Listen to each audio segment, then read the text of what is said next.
what I am about to say is true for all people, not just highly sensitive people and empaths and codependents, but I primarily work with highly sensitive codependent people.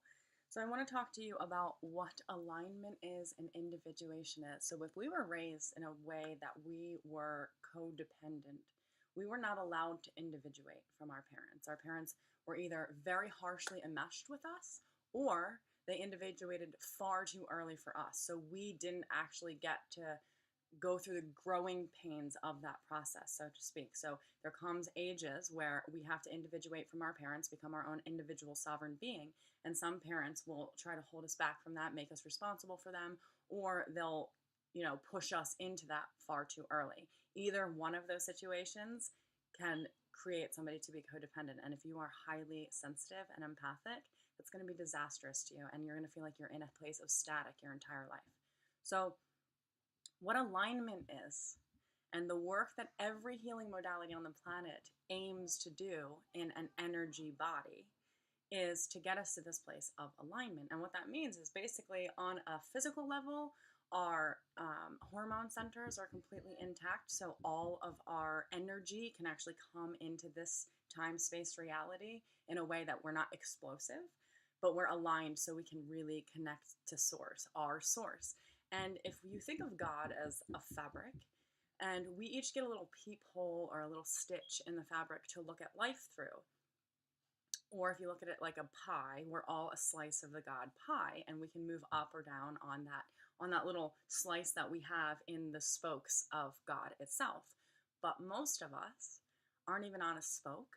We're not clear about who we are and what we are, because we've never given ourselves the opportunity to be sovereign. We've never trusted that we're allowed to protect that sovereignty, that channel, so to speak. So we all have a channel, right, in God. We all have an individual voice, frequency, vibration that if we really attune to that, and every single person really attuned to that, we'd be in perfect harmony. But what happens is most people don't attune to themselves, so they make sure that other people can't attune to themselves. So the whole point of every healing modality, and many of them work, is that we get into a place of alignment so we know ourselves, okay? When we know ourselves, we become rigid in ourselves. At first, we become fixed in the ego, and then we have to kind of lose the ego.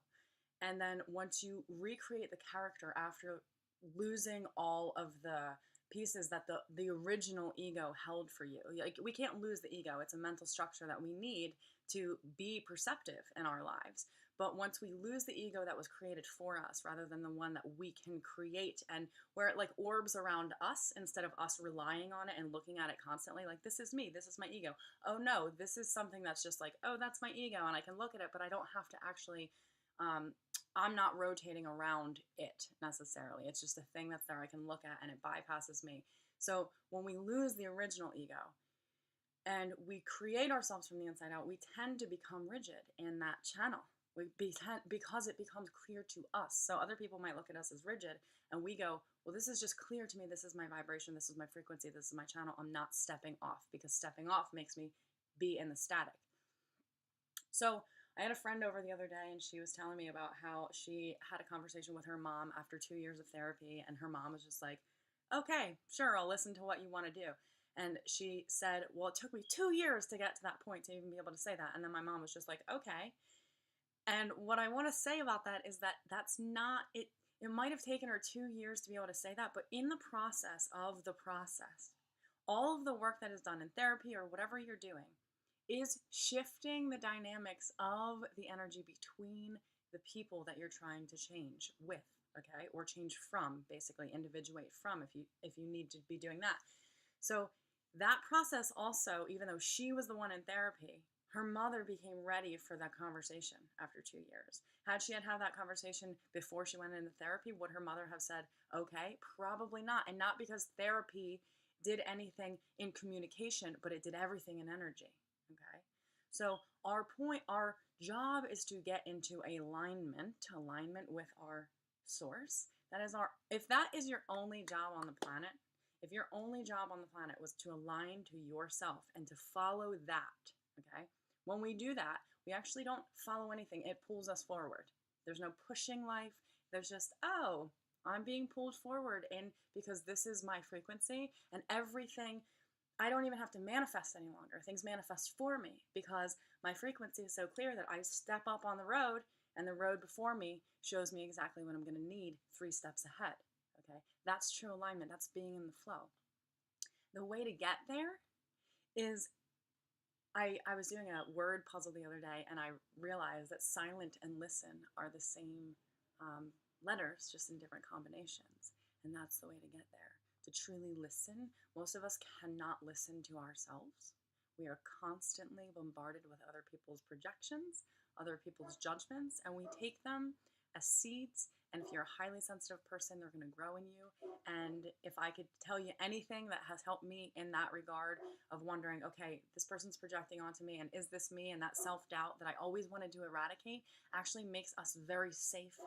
Because if other people are not doubting themselves and wondering who they are in that mix, they're not awake. So it makes us very safe for the planet. Even if the planet cannot be safe for us, we can be safe for it knowing that. So just being in a space of listening to our truth without hiding it from ourselves, without hating that it's true, with digging into the shadow and letting it be there and not judging ourselves for it. I had somebody over last night who was really struggling with, like, I shouldn't even be saying this. And she wasn't struggling with it, but you can see when somebody doesn't want that to be true, right? We don't want something to be true, so we kind of give it a little bit of repression, give it a little bit of, I'm gonna ward you off with my conscious mind. I'm gonna try to candy coat this. And when the unconscious wants to come and speak, we cannot override it with our consciousness, because when we're using the ego to override the ego, basically, it doesn't work. And the ego loves that. So when unconscious material wants to come to the surface and be spoken, we shine a light on it with consciousness. And then it doesn't hold nearly as much power. So listening to your truth, whether it's dirty, ugly, or really loving, if you're somebody who's like, I've been heartbroken by the world, but I'm really a lover under here, and I really want to go give that person a hug, and I really want to communicate with them, and I really want to tell them that they're beautiful, but I can't because I've been so hurt. Okay, listen to that. It's not just the negative aspects, the shadow aspects. Listen to that truth in your unconscious. And without resisting it, without being like, well, they're going to think I'm crazy. Well, that's like weird. I'm not going to do that. Just listen, okay? And listening requires us to be silent. And oftentimes it requires us to isolate a bit from especially the people who have helped us formulate our ego and created it, like our family systems, because oftentimes their seeds grow very, very quickly in our psyche. So becoming silent enough to listen without resisting what we're hearing is the first way that you can get into a place of true alignment. And when you get into that place, you'll know that you're there. It's not, I was trying to tell my partner the other day that, our energy centers can literally move off the body. When we experience trauma, parts of our energy systems move off the body, and then they fragment. Parts of our consciousness fragments, and it seeps into the unconscious. And I'm trying to explain this to him, and he's an amazing musician, super, super, super talented at every single instrument, amazing teacher, and he really hasn't attuned to his channel. When somebody says, oh, can you play this? He'll play anybody else's stuff. But when it comes to playing his stuff, he locks up a little bit. And that's because he hasn't really trusted and entrusted his own channel, okay? And when he does that, it's going to be clear. He's going to be clear. The whole world will hear his channel and it will be clear. And that's what we're getting to. You don't have to be a musician to do that. You don't have to be anything in particular. You can be a bus driver and know that that is your path and that's your alignment and this is your flow. But you'll know it's clear. And when that channel is clear, the static stops being static for us, okay? The static will go away, and the static is always how we allow other people's projections and judgments to embed themselves in the fertile soil of our highly sensitive consciousness and grow into usually destructive ways. So listen, and listening requires you to become silent. And most of us, as highly sensitive people, are so bombarded in our nervous system that to be with ourselves, there's nothing more dangerous and annoying. God, it's like, I could kick out a window. I remember the beginning of having to sit with myself And I know what it's like to be driven to distraction just so you don't have to do that. But listen to you, and you require silence in order to be heard right now, okay? So I hope that this was helpful for you. I love you. If you don't follow me on Facebook, check me out on Facebook, because I know I haven't been online for a hot minute, and I've been going through some stuff. I had a seizure, my first seizure in 17 years, and if you haven't read Imperfectly Sane, you got to read it, because that was a super big low blow to me, because I had publicly declared that I had ridden myself of that experience of having seizures, and then I had it. So the subconscious mind is speaking to me in ways I have to humble myself to. So if you are interested in following that journey, check me out on Facebook, Stacy Hoch. I'll talk to you guys soon. Bye.